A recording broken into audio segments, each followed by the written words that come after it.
Welcome back to America Right Now. Yesterday was National Caregivers Day, and we celebrate all of those who give of themselves to help those who need a little bit of assistance. As you know, we try to help them and all of us with some important tips for better living here at America Right Now. So in our Aging in America segment this week, decluttering and how that can help your mental health. Let's bring in Sherri Snelling. She's a gerontologist and the host of the Caregiving Club on Air podcast. Sherri, good to see you again. Great to see you, Tom. All right, so spring's right around the corner. That means spring cleaning. That's always good. I don't throw anything away. My wife gives me grief about it constantly. So it's a good thing, but it can also help your mental health as well.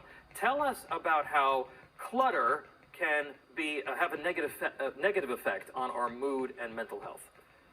I know it's really interesting because it is tied to a lot of neuroscience. One of the things that we know is what we call the ancient brain. So, thousands of years ago, we were very used to seeing these open vistas, and that gave us a sense of security and safety. So if you have a lot of clutter and a lot of things that are just kind of taking up space in your home environment, what it's really doing is it's causing a lot of anxiety and a lot of stress. And unfortunately, our home environments are very tied to our overall health. So one of the things we want to do is give the audience some really great tips on how to declutter and how to have those wide open spaces again and things that are cleared. All right, so let's get right to it. Let's talk about some of your tips. How do you get going here with this?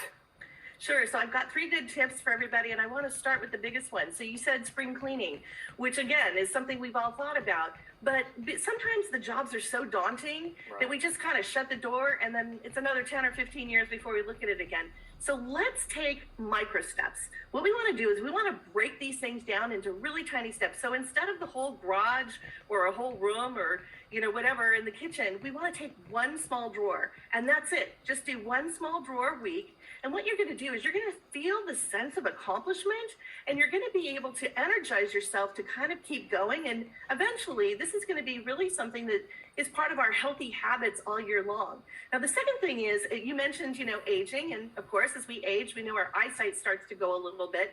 And so one of the things I found is really helpful, particularly for older adults, is to put things in acrylic containers with labels on them. That way, you don't wind up wearing a black shoe with a navy shoe like I've done in the past. So it's really helpful. And also you want to make sure there's no trip hazards. That's a big thing. We have 2 to 3 million seniors who wind up in the ER every year because they've tripped over something at home. What about using decluttering when you're older to kind of reconnect with your grandkids and other family members? Well, it's so funny that you say that because, part of the reason why we keep things is because there's stories behind the things. It's not the actual things. So one of the things I found that's really great, particularly for grandparents is, again, it's hard to get on the ladder. It's hard to bend over and pick up that heavy box.